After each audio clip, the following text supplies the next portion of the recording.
I want to return first to an exchange that Senator Kirk had. We did not have a prisoner exchange. We released duly convicted prisoners in our courts of law, and we waived warrants that were outstanding. They released hostages.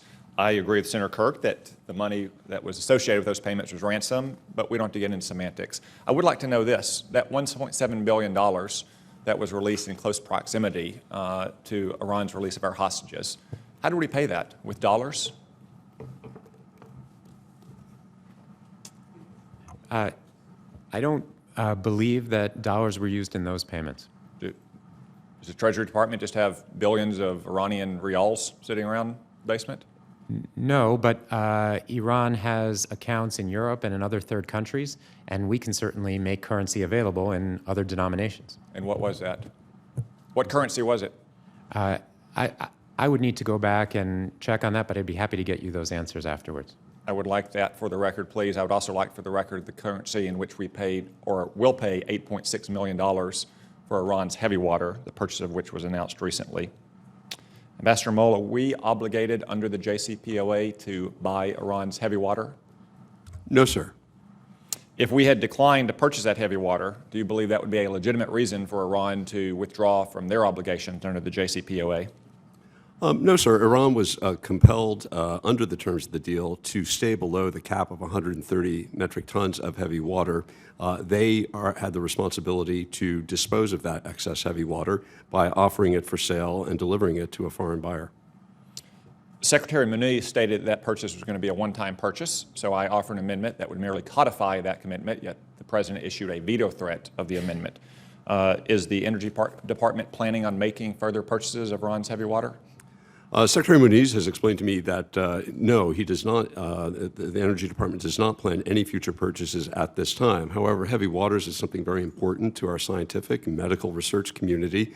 The market supply is unpredictable, and so the administration is reluctant to foreclose the possibility of buying heavy water where we are able to. Which is why we frequently buy it from allies like Canada and India.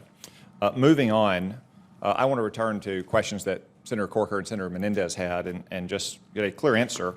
Will the administration commit to a pure extension of the Iran Sanctions Act, yes or no? Senator, all I can say is that the administration is ready to work with the Congress in studying that question.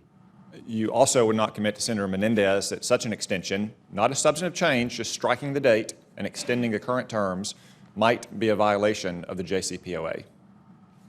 No, I didn't say yes or I didn't say yes or no. That it would be. You used Senator Corker's language. You were wishy-washy in replying to Senator Menendez. Mm-hmm.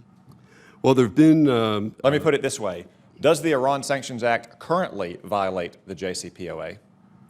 Well, the JCPOA came into effect with the Iran Sanctions Act still in place. I find it hard to believe that a simple extension of it, changing nothing but the date, would therefore be a violation. Has the State Department designated any Iranians as human rights violators since the JCPOA was finalized? Since the JCPOA was finalized last July, there have not been, although there has been a history of multiple sanctions on human rights grounds, especially since the passage of the CISADA Act in 2010, there have not been any sanctions imposed for human rights grounds since July of last year. However, the State Department continues to fight very hard to shine a spotlight on human rights violations in Iran through the UN, the Human Rights Committee, also through our regular reporting on the International Freedom Report, Religious Freedom Report, the Human Rights Report, trafficking. So I understand all that, but I will infer that Iran's human rights record has miraculously changed in the last year then. No, sir. Mr. Zubin, I want to move to the question which is in some controversy here, but also in public debate, the total value of sanctions relief that Iran will receive. For the record, I know the answer from private briefings on my other committees. I would like to know from you, though, in public here, what is the total value of sanctions relief Iran will receive from the JCPOA?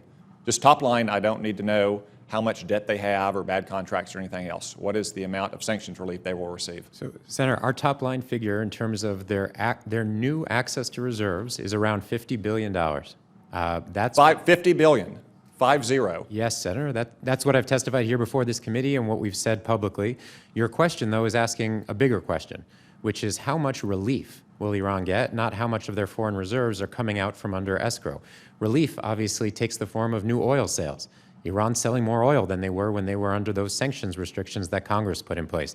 Iran's selling more petrochemicals. Iran's able to import auto kits to try to get its auto industry back online. So $50 billion, though, that is the gross sanctions relief that they might receive. Not net of any bad contracts or debts that they have to other countries. The gross sanctions relief they will receive. No, President Senator. Obama suggested in an interview with Jeffrey Goldberg in The Atlantic last month that it might be as high as $150 billion, 150. Senator, I want to be very precise. I'm happy to answer as many questions as you have on this, but I think it's important to be specific about our terms.